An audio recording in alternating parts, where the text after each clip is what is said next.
have the honor to introduce a guest named Demi Wylde, and he is just so full of great information. Demi Wylde is a sex writer and educator who hosts a podcast called Hookup Horror Stories with Demi Wylde.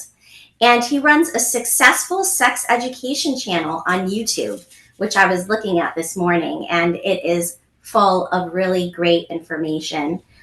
He is also the author of Deviant Diaries and A Deviant's Guide to Sex. So, without further ado, I want to bring on Demi Wylde so that he can give us all of these great tidbits and tips. So, without further ado, how are you doing today, Demi? I'm wonderful. Thank you for having me. I'm very, very excited to be here talking with you, Eve. Nice. Thank you for being here. I'm so excited to have you. And when I looked at your profile, I was really excited because it was just a different take on sexuality. And so I'm really excited to hear your perspective on things. So, first of all, I just want to know what brought you to the point where you wanted to educate people on sexuality. And, what is your personal story? Right. Well, I have a lot of lived experience, shall we say. I guess we'll go with my background. My sex ed was very sorely lacking. My early experiences growing up in Baptist Christianity led me to believe a lot of sex is very shameful. Being a queer kid, all that jazz really put a weird taste in my mouth around what sex it really is. But then in my teenage years, I was really inspired by Loveline and Dan Savage. And I also had an abusive relationship for a little while. I was like really, really experienced. I ran the gamut, shall we say, of like, kind of just bad decisions and bad relationships and things. And I used kind of after a while, I used sex and drugs as a way to like escape. And eventually I made the decision to turn around and return back to writing and creating. I eventually published 2 books of poetry. Then I created my podcast, my blog, and now I'm working on becoming a sex and relationship coach. So I've really turned a lot of the negative experiences that I've had in my life into positive experiences, and I just want to share that with the world. And I don't know, why not? Absolutely. And, you go from heartache to, teaching. And this, I've heard this sort of as a pattern almost in a lot of people's lives is that they, go through really hard times and then they are able to come out of that on the other side and thrive. And you want to teach people because you don't want them to suffer like you did. So I can totally relate to that for sure. Tell me about what you think the red flags are in a relationship. We're going to start with the red flags and we'll go to the green ones after, but I want to hear Oh the red yeah. flags first. Well, there's 2 kinds, I guess. There's little red flags and there's big red flags. Little red flags could be anything that might annoy you, such as like chewing with their mouth open or like being flaky. All these stuff just present issues to be aware of. It's kind of annoyances, and they certainly kind of up the ick factor of people. But there's also big red flags. There's the things that impact the quality of the relationship. Things like abusive language, signs of aggression. Being negligent of others' feelings, cheating, all that stuff. Being rude, all that stuff is like really big red flags for people. And so it's learning to discern which ones are just minor annoyances that you can maybe deal with, or which ones are like really big deal breakers for you. Yes. And, it's interesting because I was looking at some video yesterday and it was somebody talking about promiscuity and how, promiscuity for a lot of people is a red flag. Mm-hmm. And, to me, that word is a red flag, Yeah. is the red flag, because it just comes with like so much societal, um, you know, shame, really, And so I'm just curious to know if you consider um, promiscuity, or if you consider body count as something that you look at when picking a partner. Absolutely not. Okay, so this is probably the pot calling the kettle black, but I mean, I've lost count of myself of my body count. I mean, it's in the thousands. Who knows? Like, so I don't. But also, I'm a gay man, so like naturally, we do tend to have a lot more sex than say a heterosexual woman. So it is a weird thing. It's not a big deal. It's really body count really does not matter at all. Like, would you want to have sex with someone who didn't know what they were doing? Right? Like, I would not. I would like to know that someone has had experience, with boundaries, experience with consent, experience with, just, knowing what feels good to them. If you're wanting someone that is virginal, to for lack of a better word, I suppose, um, I would maybe look at that and see why that is. Obviously there is a patriarchal part to that conversation to be had. Um, but yeah, I also think that there's something kind of nefarious about that, about wanting someone who is so pure and quote unquote virginal. I think that's really strange. I think that's a red flag for me. But yeah, I red would flags have are to agree. subjective. Red flags are Yes. absolutely subjective. They depend on who you are, what you're looking for. My job is to just kind of like discern which ones are the big ones and which ones are the little ones. Right, right. And, it's going to be very specific to each person. And, I was looking online today, and I found a conversation or a podcast. I'm not sure if it was a podcast, but it was some sort of video about how promiscuous women can be, red flags in relationships. And my eyes were crossing. I was listening to it and going, this is nuts. I mean, depending on your life situation, whether you get married young or later in life is going to determine how many people you have sex with and all of that. Because obviously, if you're an adult and you haven't gotten married until you were 30 something, I mean, the odds of you remaining a virgin is very low, so Very I low, just thought yeah. it was just crazy. But Yeah. I'm curious now to know what you think the green flags are for relationships. Yeah. Before I get to that, I think you might have been looking down, like, say, the red pill part of the internet, where I think there is a large subsect of like men in particular that really think that sexuality is still, taboo, and in a lot of cultures it is. But I think a lot of the work that you and I do is that we try to break this taboo, and we try to break these stigmas of, people being owning their body, owning their sexuality, and owning their pleasure, right? As for green flags are things that make you feel good. They're the things like a sense of humor. They're supporting you in your endeavors, caring for their parents. I think that's a big one. If you like really like take care of your parents, or you have a really good relationship with them, that's a green flag. Like, that's a huge green flag. If your parents had a good relationship, that could be a green flag for people as well. So it's really identifying what things make you feel good, what things kind of resonate with you, and also things that might give a good feeling of what's to come in the relationship. Yeah, absolutely, I agree. And having said that, I find that being a good parent is definitely a green flag for me when I see, Absolutely. a person that knows how to take care of their children and, not just give them everything that they want, but, also, discipline them and, provide guidance. I find that to be a big green flag. And I personally talk about it as being a turn on Mm-hmm. because, it makes me like the person more. So Mm-hmm. definitely a green flag for me. And there's so many others. I mean, we could talk about that the whole podcast, but I won't go into all of the details of that because I want to talk about some other more spicy stuff. So Yeah, but again, the I red and green flags are very subjective. They really depend on the absolutely. person. It's just kind of like understanding with self-awareness and like learning your personal boundaries and kind of looking at what your non-negotiables are and what you want a relationship to look like.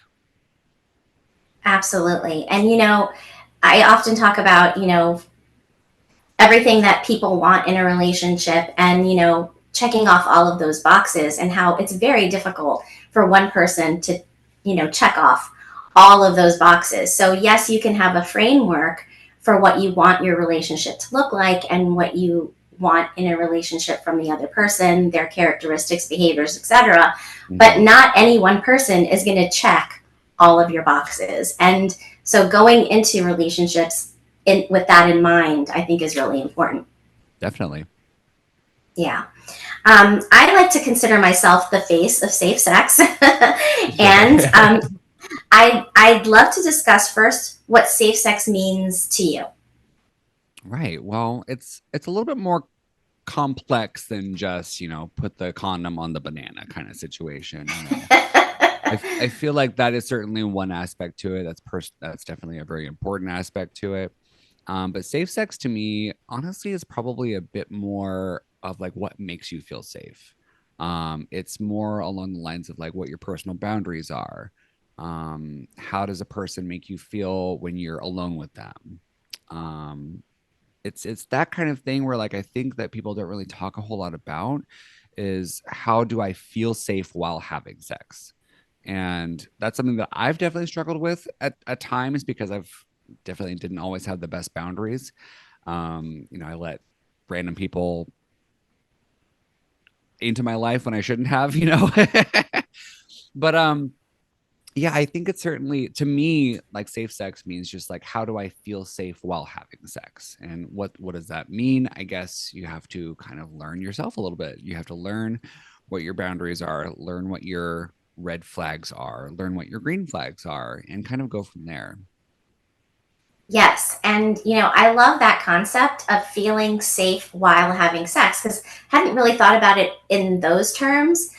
Yes, obviously, using protection is important. And I always say that, oral sex is also a time when you can transmit infections. So, Mm-hmm. using protection with oral sex as well is really important if you're with a partner that you haven't tested with.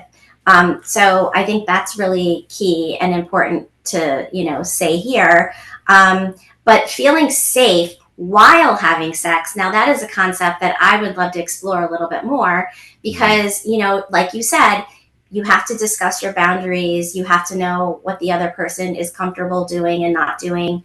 Um, Even the location of where you're having sex, is that a comfortable place for you or are you feeling uncomfortable? I mean, there's so many different things that can go into feeling safe while you're having sex. And I love that concept. And I love the fact that you're talking about boundaries. How do you encourage people to have these conversations about boundaries? Because I think that that's the key is communication prior to having sex. And a lot of people aren't doing that.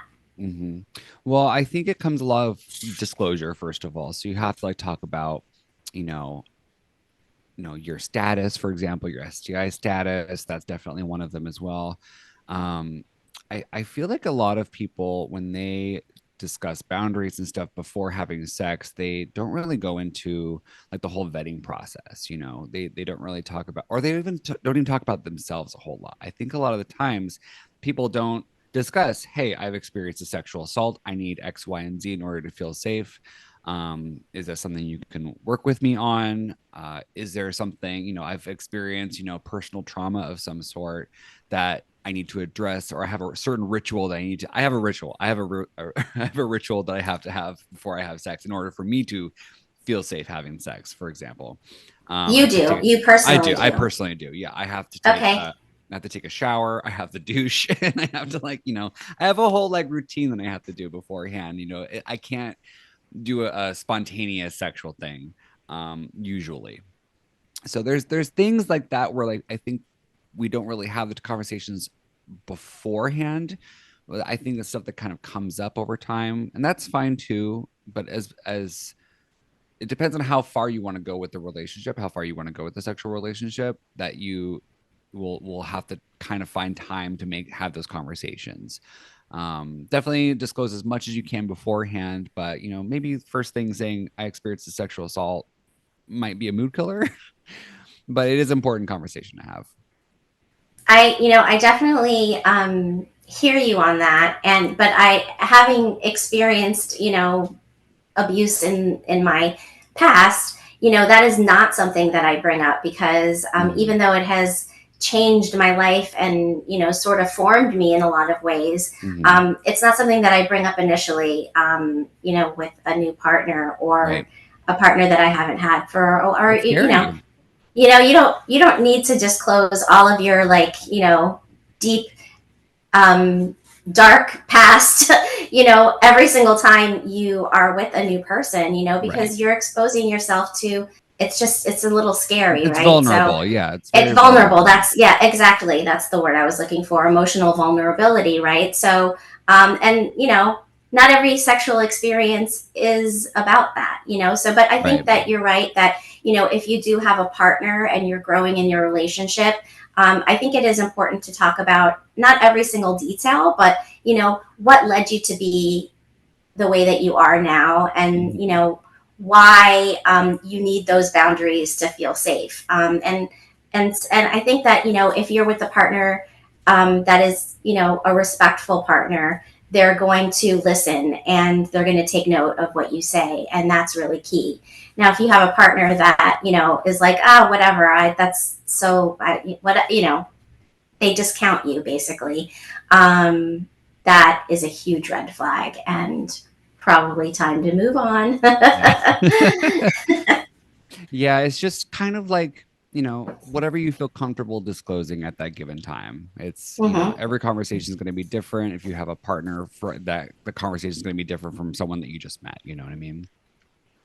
Absolutely. And all types of relationships exist out there. We're talking Hmm. about hookup to marriage and everything in between. So, Hmm. I like to really kind of think about everybody. And I really try and encourage communication, whether you're hooking up and it's the first time are with the person, or you've been in a relationship and married for 25 years. If Hmm. you're not communicating about sex, you're not going to get your wants and needs met.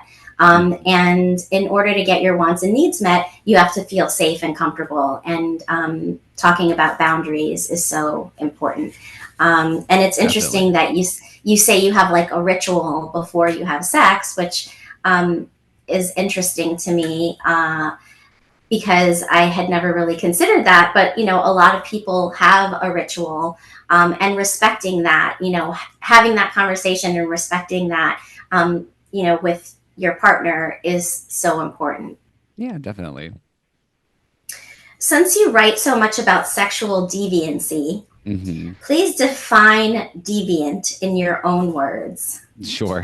So sexual deviant is actually kind of a antiquated term. It's really old school. It comes from like the 30s, 40s, and 50s, where it basically means perversion.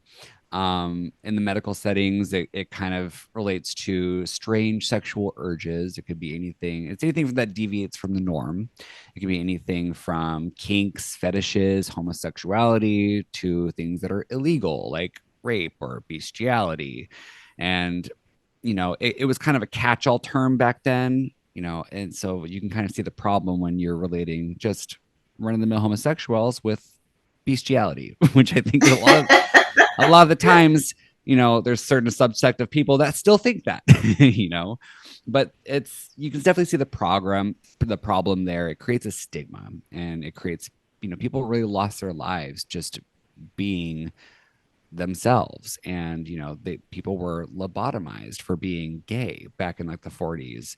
It's strange, but language evolves over time. We start learning more about regular people, what their things are illegal for a reason, but things evolve, and language also evolves over time. So my belief is like everyone's a little bit deviant. We all have a little thing. Even when you think that you won't admit it, you're still a little bit deviant. There's still a thing in you that makes you a little bit weird. So that's why I like using the term, is because I'm kind of taking it back in some ways. Yes, I do like that. And I did hear you talking on, one of your talks on YouTube about the word queer and taking the word queer back because it was originally a negative term. And, the LGBTQ community took that word back and now, describe themselves as queer. And I love that for the word deviant too, because really deviancy is, out of the box thinking when it comes to sexuality. And that's what kink is, you know what I mean? And when you look at the statistics of kink, 45% of Americans consider themselves kinky. And I can't remember the exact number, but I think it was 30 or 35% of Americans have a specific kink or fetish. So it's really common, to have, out of the box thinking when it comes to sexuality. Everyone's mind explores in different ways and creates different scenarios and fantasies, and a lot of times those fantasies are not, the princess, and the the knight in shining armor. They're, things that are a little sexier, and Right. there's nothing wrong with that. Exactly. Why do you feel breaking stigma is so important regarding sex? Well, there's a lot to it. So let's break down what is stigma, I guess. It's a prejudice or a discrimination. And we all have them. We're all kind of like, ingrained with them from a societal standpoint or a cultural standpoint. But what we need to understand about stigmas is that when we harbor prejudices, discrimination, or stigma, that our sense of understanding others is inherently flawed, right? It's inherently warped. We don't understand the thing fully. When it comes to sex, it's an interrelational activity, usually. It usually involves others. So when there's a cultural stigma around sex, it makes it difficult to discuss this stuff freely. That ignorance hinders us in so many ways, that it creates Totally. shame, it creates fear, and an opportunity for risk. When we ask questions and when we increase our knowledge about sex, we have a better knowledge. Having better knowledge empowers us to make better decisions when it comes to our sexuality. Shame and stigma can also affect mental health. It can, when you experience shame, you can internalize those feelings and they can manifest as acting out. This is one thing that I had to kind of like address with myself, was like, having sexual repression and acting out. It can lead to addiction, self-medication, violence or self-harm or other negative behaviors. Most queer individuals actually experience some form of shame at home or like with family, people at work, at school, with friends, because we live in a heteronormative society. Right. And being queer isn't considered the norm, even though it's very normal. Uh, we're just treated differently. We're bullied, we're abused. So, a lot of that stuff, we have a higher rate of mental health issues. It just leaves us feeling othered, and stigma can leave people feeling hopeless. And so dispelling stigma is really important because it breaks down the social barriers. It breaks down those cultural barriers. It allows us to discuss this stuff freely, and it fosters a sense of community with people that we have experienced the same situations as us. Shame is a very powerful emotion, and it can really do a lot of damage. Absolutely. And, for me, like throwing the shame out the window, throwing all those societal norms out the window is so important to really becoming sexually liberated. Because if you're holding on to all of that, you're not going to be able to feel free to explore your sexuality in a shame free way. And, my podcast is about destigmatizing conversations about sex. It's exactly what we're talking about here. Because, when there's shame and there's stigma, like you said, you're never gonna, be comfortable in your own skin. And I want everyone to understand that love and pleasure is for everybody, and we all deserve love and pleasure. 1000%. Awesome. Let's talk about consent and specifically what you define as informed consent, which I think is so important. Right. So informed consent looks like it could be disclosure of status. It could be disclosure of emotional traumas. It could be all kinds of things. It's more than like yes means yes and no means no. It's more like disclosure and acceptance. So like, disclosing that you have HIV or accepting that another person has herpes or whatever, and like and just being okay with that, and it's okay to not be okay with that as well. It could be like, okay, that's a deal breaker for me, I gotta go. That's fine too. But it's a little bit more than like yes means yes and no means no. Yes, absolutely. And consent is so important when you're going to have sex with somebody.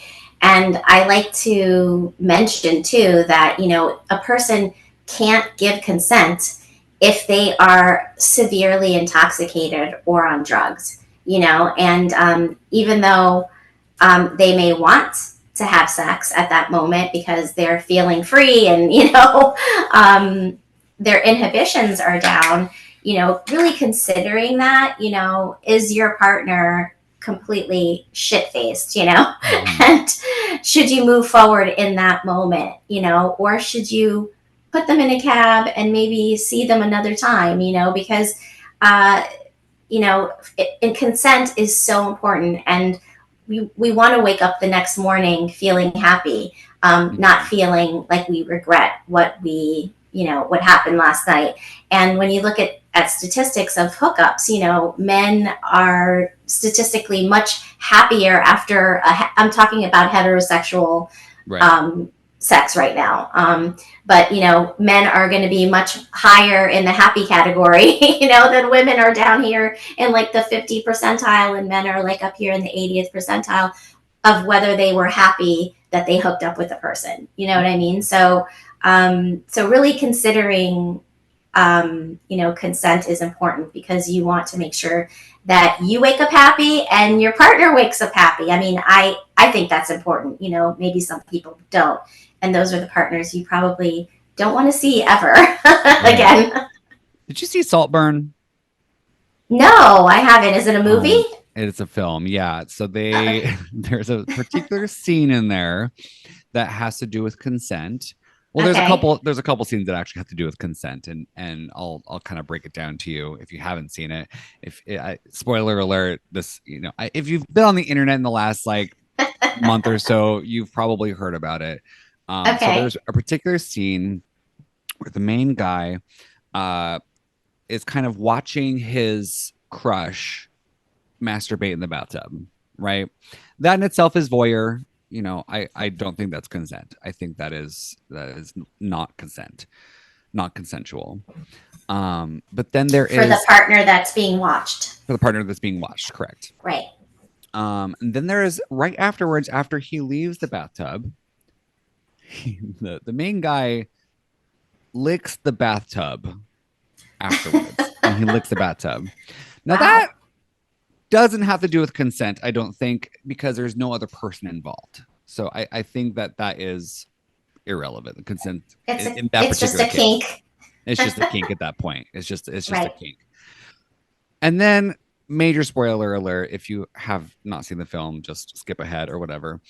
But there is another scene in the film that has to do with a dead body, and the body is in the grave. It's buried. It's down, but he is crying on top of the grave because he lost his crush or what have you, and he starts pulling down his pants and he's like humping the grave, right?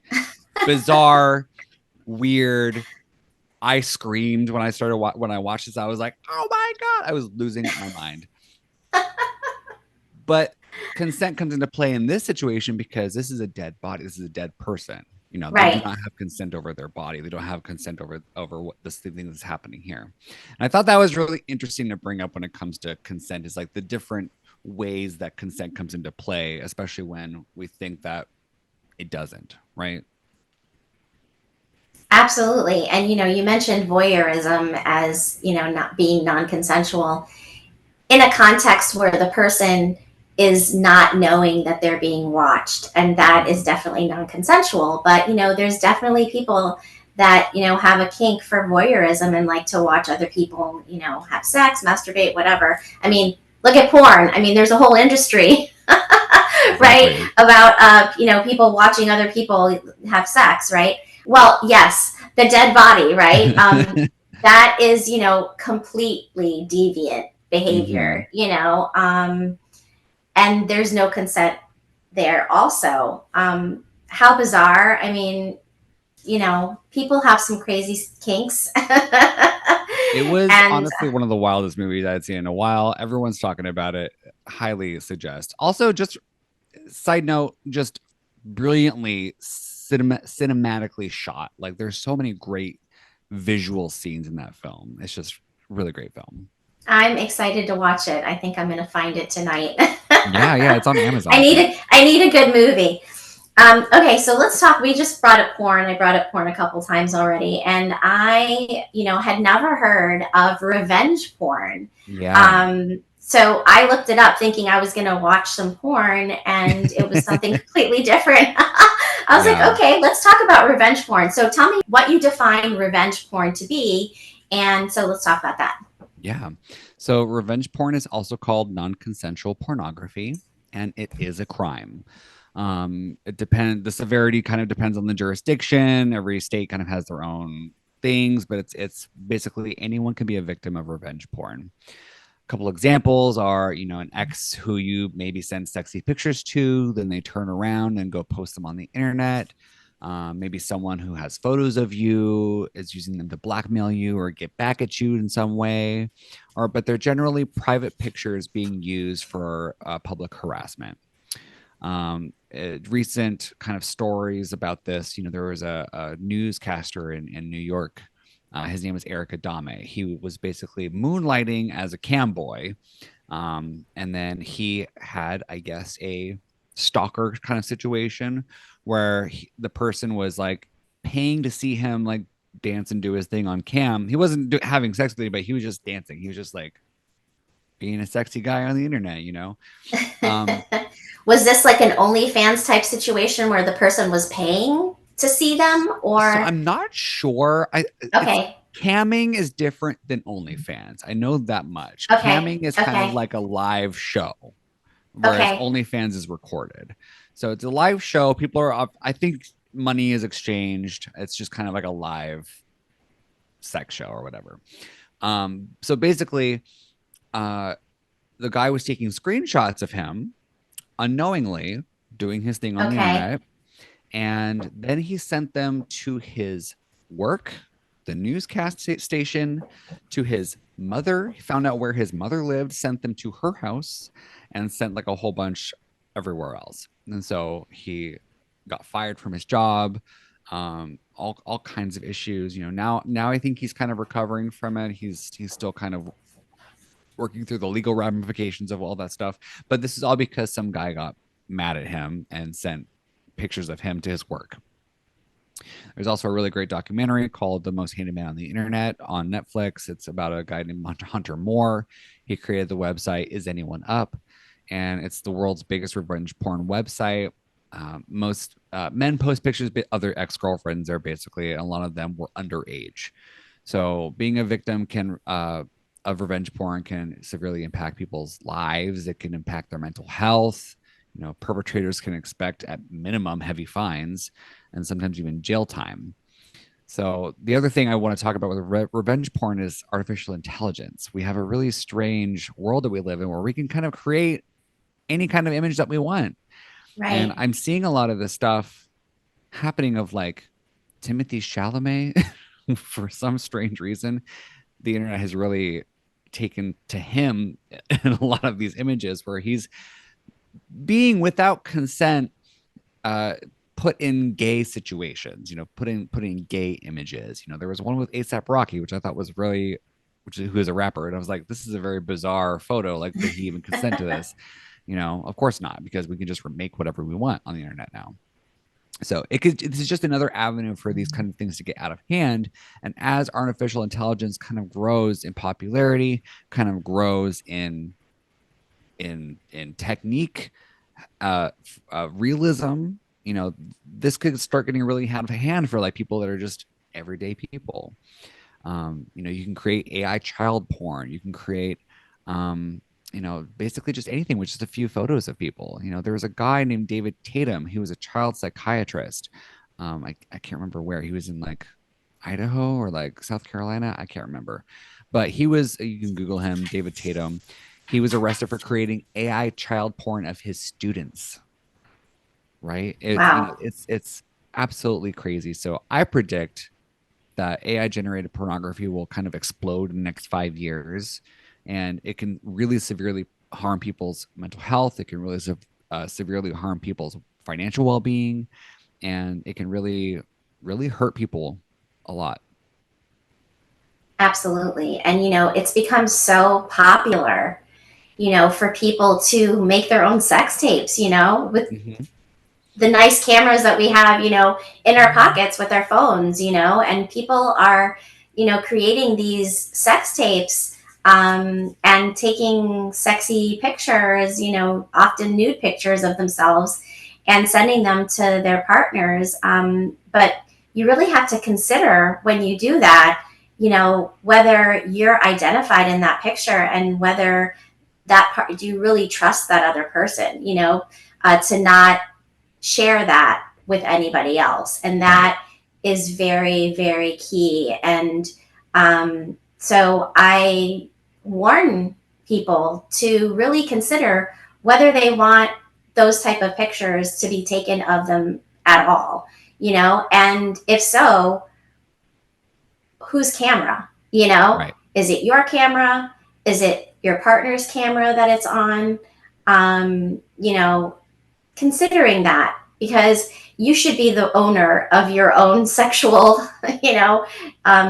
videos and pictures, and being very careful with who you share those with is so Absolutely. important. Yeah, and the Yeah. laws are changing on this kind of stuff. Japan just had a new law that come into place with upskirting. Upskirting was taking pictures of people under their skirts. Um, they just passed that law, so that's no longer legal in Japan. There's also, I think, one in Italy that just passed a similar law as well. But the laws are kind of not evolving at the same rate Right. as Mm-hmm. the technology is. So it's just Right. just being aware of it, and being sure who you're sharing these images with, and is kind of key. Yeah, you're right. And AI just completely changes the game, because you can take your face and put it on anybody else's body and really make it look just like you, Yeah, yeah. and it's very scary, because if you want to get back at somebody, revenge porn, like you mentioned, getting back at your ex partner or whatever, that you're angry at, um, you can really cause a lot of havoc in people's lives. And just moving on to greener pastures is the best way. Why drag all of the negativity, into your future?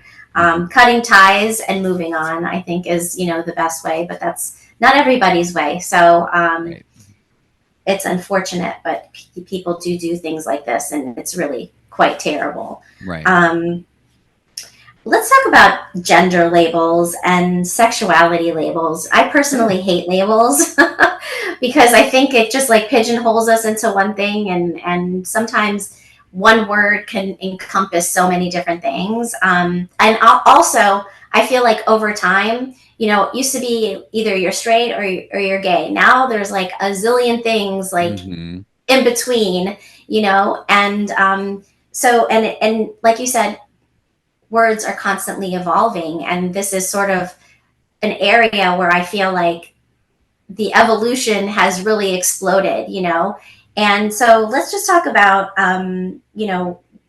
some labels, and I'm going to describe my own personal how I describe myself, just to like get it going. So I Sure. personally think of myself as a sapiosexual, meaning that I like people that are Intelligence.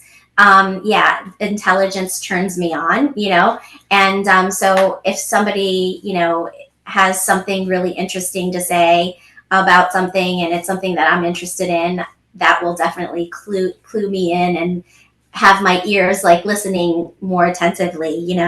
I also consider myself a pansexual, Mhm. and meaning that, I am attracted to any gender. It's the person's personality and who they are and their behaviors towards me in general that get me attracted to them. So, just curious how you would identify yourself. Homosexual, demisexual.